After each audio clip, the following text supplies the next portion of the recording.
Sir मैं जानना चाहती हूँ आपसे, future growth investment opportunity Palghar में बायर्स के लिए क्या होने वाला है? क्या लग रहा है कि क्या उनको बेनिफिट हो सकता है, ग्रोथ मिल सकती है, क्यों?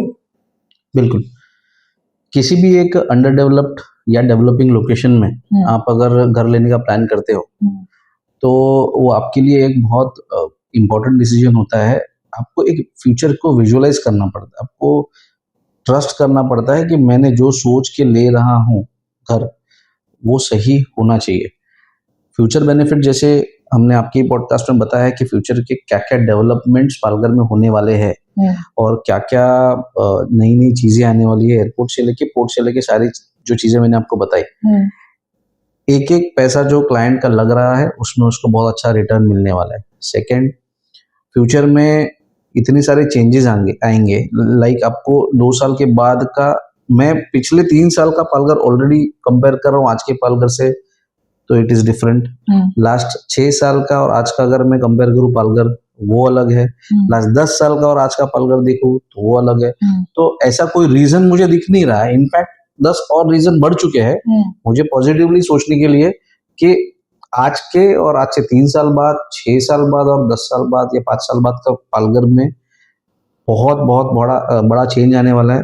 इसमें कोई अंदाजा लगाने वाली बात नहीं है। यस, जैसे मैंने आपको पास इसके पहले बताया कि एक कैलकुलेटेड डिसीजन सबका रहेगा और हम इस पॉडकास्ट के जरिए हेल्प कर रहे हैं, ना कि सिर्फ आप न्यूज पे पढ़ रहे हो, उसमें फर्क होता है। और एक लोकल, आप यहाँ पे काम करो, मैं यहाँ पे काम कर रहा हूँ, direct from the horse's mouth जिसको बोलते हैं, डायरेक्टली यहाँ पे जो काम कर रहा है उनके मुंह से सुनने में काफी फर्क पड़ जाता है। तो डेफिनेटली बहुत सारा बेनिफिट है for an investor, for an end user, या सेकेंड होम आप बोलिए, सारी चीजों में बहुत सारा बेनिफिट है क्लाइंट्स के लिए।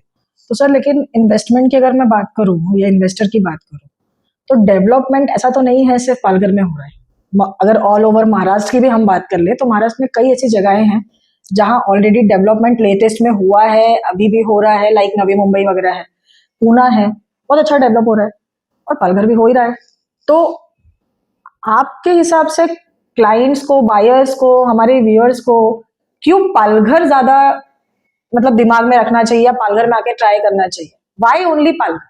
ये मैं आपके नजरिए से जानना चाहती हूँ। ओके, वाई पालघर, ये बहुत आपने इम्पोर्टेंट सवाल पूछा। जैसे आपने पॉडकास्ट के स्टार्टिंग में बताया कि हम लोग इस पॉडकास्ट में पालघर के बारे में, एग्जैक्टली पालघर तालुका है उसके नियर बाय एरिया के बारे में जानने का ट्राई करेंगे। तो why Palghar means, first of all, अगर एक financial growth point of view अगर आप सोचने जाए क्लाइंट को, एक मैं अमाउंट पकड़ता हूँ 20 lakhs या 30 lakhs। 30 lakhs में रियल एस्टेट, 20 lakhs में रियल एस्टेट में एंट्री आपको कहाँ मिलेगी? पुणे में मिल सकती है। मैं चाहूंगा ये क्लाइंट, जो भी व्यूअर्स है, वो अपने आप को ये पूछे, नियर बाय पालघर के नजदीक में जो भी एरियाज है, क्या वहां पे मिलेगा?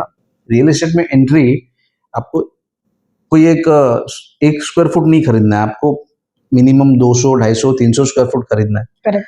अगर एक इन्वेस्टर सोचे कि उसको 1 करोड़ रुपए की इन्वेस्टमेंट करनी है तो वो पालघर में 5 फ्लैट खरीद सकता है। एंड फॉर एग्जांपल बोरीवली में वो 1 फ्लैट खरीदेगा। आई थिंक 1 करोड़ में भी नहीं आएगा, मे बी 1 करोड़ 1.5 करोड़ के आसपास वो फ्लैट खरीदेगा। एग्जैक्टली। बट कल अगर उसको लिक्विडिटी की जरूरत है, जहां पे उसने 1 यूनिट लेके रखा हुआ है, and as compare to 5 units, उसी के मुकाबले अगर आप 5, तो आप एटलीस्ट 20 लाख की आपको जरूरत है, तो आप 1 यूनिट को सेल करके आप वो लिक्विडेट कर सकते हो। That is the biggest benefit for an investor. Second, अगर आप एक रहने वालों की बात करो, हम लोग बहुत सारे रीजंस और बेनिफिट्स बता चुके हैं ऑलरेडी कि रहने वालों के लिए क्या क्या बेनिफिट्स है। रहने वाले के लिए तो पालघर इसलिए लेना चाहिए, नंबर 1, बजट कंस्ट्रेंट जिसका है, मेजर पब्लिक मुंबई से आता है पालघर में इसलिए क्योंकि उनको मुंबई में अफोर्डेबल नहीं है। अफोर्डेबल हाउसिंग काफी सारे हैं।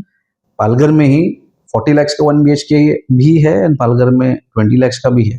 द डिफरेंस इज 40 lakhs वाला 1 BHK एक लाइफस्टाइल परचेस करता है और वो इस बारे में कभी नहीं बात करता है, करे यार मैं इससे अच्छा वहां ले लूं, मैं इससे अच्छा वहां क्यों ना ले लूं। सही बात है। ऐसा सबके लिए सही नहीं है। बहुत सारे लोग हैं जो लोकेशन प्रिफर करते हैं कि विरार क्यों नहीं, वसई क्यों नहीं, बोरीवली क्यों नहीं, मीरा रोड क्यों नहीं। बट बहुत सारे ऐसे लोग हैं जो सिर्फ पालघर में ही रहना चाहते हैं। उनका बोईसर MIDC में जॉब हो सकता है, पालघर बिडको में जॉब हो सकता है, उनकी फैमिली यहाँ पे हो सकती है, उनको यहाँ का नेचर पसंद है, उनको यहाँ का एनवायरनमेंट पसंद है, उनकी 3-4 जनरेशंस यहाँ पे है, उनको कुछ भी हो जाए, 2 करोड़ भी उनके पास बजट है तो भी उनको पालघर छोड़ के नहीं जाना है। बहुत सारे रीजन है जिस वजह से पब्लिक पालघर के बाहर जाना प्रेफर नहीं करती है। यही सारे आपका जो, आई होप आपको आपके सवाल का जवाब मिल गया है।